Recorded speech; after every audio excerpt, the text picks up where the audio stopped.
સુવિધા નહીં, કોઈ ફેસિલિટી નહીં, કોઈ આર્મી નહીં, કોઈ પોલીસ નહીં.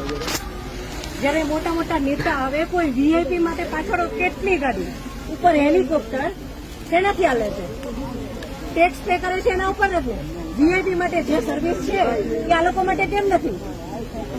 હું નીચે આર્મી કેમ્પમાં ચિલ્લાઈને કહેતી હતી કે ઉપર કેટલા લોકો જખમી છે, તમે લોકો જલ્દી કંઈક કરો. અમે ઉપરથી પડતા આખડતા નીચે ઉતરતી હજી ઉપર કોઈ ફેસિલિટી ગઈ નહોતી. ઉપર આટલું બધું થઈ ગયું હતું, નીચે આર્મીને ખબર કેમ ન પડી કે ઉપર આ થઈ ગયું છે? આતંકવાદી અમારી સામે આવીને ગોળી મારી જાય છે. હિન્દુ મુસલમાનને અલગ કરીને હિન્દુના બધા ભાઈઓને ગોળી મારી છે. તો આપણી આર્મી કરે છે શું? લાખોની સંખ્યામાં આર્મી હતી ત્યાં.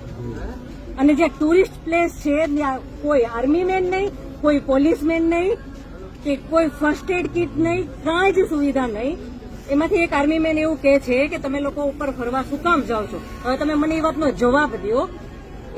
જો આ રીતનું હતું તો તમે અમને જવાબ શું કામ દો છો? નહીં, હવે મારા ઘરનો સ્તંભ વયો ગયો છે. હવે તમે મને પાછો આપો, મારે બીજું કઈ ન જોઈએ. આજ પછી કોઈ દિવસ કોઈ વોટ જ નહીં કરતા. જો આપણી ગવર્મેન્ટને પોતાની જ સુવિધા રાખવી છે, તમારા પાછળ કેટલા વીઆઈપી હોય છે, કેટલી ગાડીઓ હોય છે, તમારો જીવ છે. આ ટેક્સ પે કરે છે એનો જીવ નથી. આ છોકરાઓનું શું? આનું ભવિષ્ય શું? આને ડોક્ટર બનાવી છે, આને એન્જિનિયર બનાવો છો, હું કઈ રીતે બનાવીશ? નહીં, મને ન્યાય જોઈએ. મારા છોકરાનું ફ્યુચર ખરાબ ન થવું જોઈએ. આટલા વર્ષની સર્વિસમાં એને ટેક્સ તમે કટ કરીને તમે સેલરી આપો છો ને, અને ઉપર જતા અમે કઈ પણ વસ્તુ ખરીદીએ છીએ, ક્યાંય જઈએ છીએ, ફરીથી ટેક્સ, ટોલ ટેક્સ, બધા ટેક્સ તમે અમારી પાસેથી લ્યો છો. તો મારા ઘરવાળાને જયારે જરૂર હતી ત્યારે કોઈ ફેસિલિટી નથી મળી. મને એનો ન્યાય જોઈએ. તમે લોકો અહીંયા જ રહ્યો, તમે કયો મને કે તમે શું કરશો એના માટે. આ એક નહીં, આના જેવા જેટલા ભાઈઓ બધા નિર્દોષ હતા, બધા આવડા છોકરા હતા.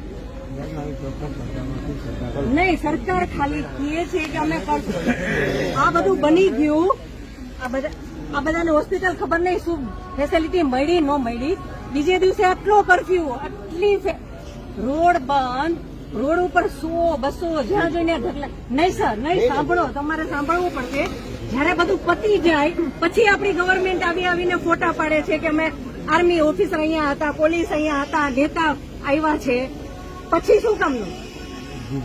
અને આર્મી ઓફિસર એવું કેમ બોલી શકે કે તમે લોકો ઉપર જાઓ છો શું કામ ફરવા? અને ત્યાં એક બોલ્યો તો બાકીના બધા સાંભળતા હતા તો કોઈ કઈ ત્યારે કેમ ન બોલ્યું? અમે ત્યારે એમ બોલ્યા કે આર્મી મુર્દાબાદ, કે આર્મી હાય હાય, તો અમને પકડીને કેમ અંદર ફેંકી દેશે?